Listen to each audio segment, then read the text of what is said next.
आज माझ्यासोबत तुकाराम इग्नर आहे.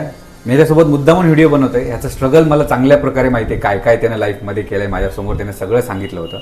पण आज HDFCमध्ये तो कॉर्पोरेट रिलेशनशिप ऑफिसर म्हणून सिलेक्ट झालेला आहे. पुणे लोकेशनला जातोय काम करायला. सो कॉंग्रॅच्युलेशन, आज तुझं जॉईनिंग आले. 2-3 दिवसात तू जॉईनिंग करशील. जाऊन काय सांगशील? मनातल्या भावना जर सांगायचं झाल्या, मला तर माहिती आहेत, पण तू मुद्दामून तुझ्यासोबत आज बोलायचा प्रयत्न करतोय. कारण खरंच ह्या भावना तुझ्या नसतील, जे ऐकतील ना त्यातले 90% लोकांच्या भावना असतील, त्या मुलांच्या भावना असतील. काय सांगशील? धन्यवाद सर. एकतर पहिले मी 3-4 वर्ष कॉम्पिटेटिव्ह एक्झामची तयारी करत होतो. तिकडं मला सतत अपयश आल्यानंतर मला माझ्या पाहुण्याकडून कळालं की बाबा परभणीमध्ये IRBF इन्स्टिट्यूट ओपन झालेलं आहे. आणि त्याच्यानंतर तुम्ही जे मार्गदर्शन दिलं सर, ते तुमचं जे गायडन्स भेटलं, त्याने 3-4 महिन्याचे जे आपले प्रोग्राम झाला, त्याच्यानंतर माझ्यामध्ये खूप बदल झाले. आणि मला आज माझं IRBF आपलं इन्स्टिट्यूटमार्फत जे HDFC बँक कॉर्पोरेट सॅलरी ऑफिसरमधून जे सिलेक्शन झालं आहे, आणि त्याच्यानंतर मला खूप खुशी होती आहे की आज माझं काहीतरी मी बनलो आहे. काय सांगशील घरच्या भावना? काय तू 4 वर्ष, मला माहिती आहे, कारण तू जसं पाहुण्यांचा उल्लेख केलास तसंच तू कुठून आला होतास, काय माहिती आहे? काय ते जे 4 वर्षाचं वातावरण होतं, तू जे मार्काने जात होता, पोहोचत नव्हतास, तेव्हा आजूबाजूकडून काय कानावर पडायचं, काय लोक म्हणायचे? सर खूप वाईट रिस्पॉन्स यायचे. वाटायचं की एक वेळेस वाटायचं की आता सगळं सोडून द्यावं आणि काहीतरी कामाला लागावं कुठेतरी. आणि त्याच टायमामध्ये तुम्ही भेटले, म्हणजे ते माझं खूप नशीब आहे की मला एक राईट प्लॅटफॉर्म भेटला आणि मी आज इथं आहे. काय सांगशील 3 महिन्याच्या ट्रेनिंगच्या प्रवासामध्ये काय शिकायला भेटलं? डिग्री वगैरे तुझ्याकडे आहे, सगळ्यांकडेच असतात, पण तुला वाटतं ह्याच्यामुळे काहीतरी नोकरी, तुझे जे आज इंटरव्ह्यू झाले, ऑफर आले, डिस्कशन झाले, सगळं झालं, HR ला भेटलास तू, सगळ्यांना जे पुण्यात जाऊन इंटरव्ह्यू दिले, सगळं झालं, ह्या ट्रेनिंग नंतर त्या देण्यासाठी तू किती कॅपेबल झाला होतास? सर चांगल्या पद्धतीने कॅपेबल झालो. आणि मी तर जेव्हा आलो होतो तेव्हा मला नीट बोलता पण येत नव्हतं, आणि तुमच्या ट्रेनिंग नंतर मी आता एकदम परफेक्ट बोलू शकतो.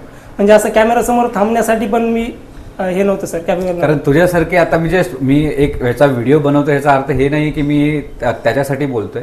90% मुलांचे हे प्रॉब्लेम्स आहेत. ते कोणाला बाहेर पडून सांगू नाही शकत आहेत की ते कुठल्या लेवलला डिप्रेशनमध्ये आहेत. का?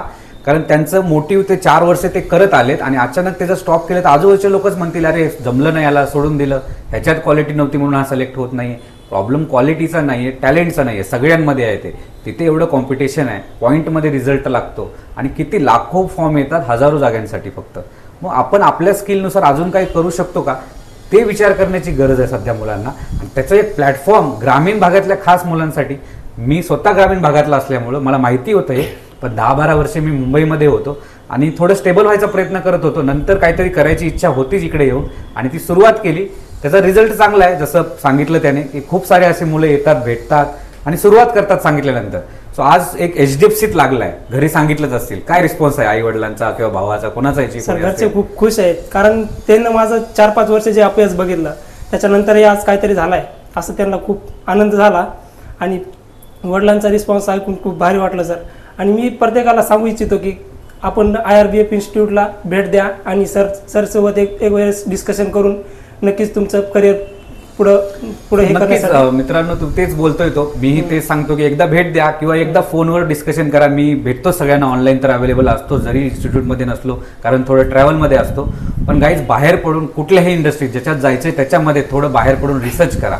कशा पद्धतीच्या स्किल लागतात त्या शिका. मी बँकिंगचं सांगतोय, कुठेही पडा पण निघा बाहेर, शिका. एका ह्याच्यात अडकून नका बसू. लवकर जितकं करिअरला सुरुवात करा तेवढं तुम्ही सक्सेस व्हाल. जेवढं लेट कराल तेवढं तुमचं करिअर लेट होईल, तेवढंच तुम्ही डिप्रेशनमध्ये जाल.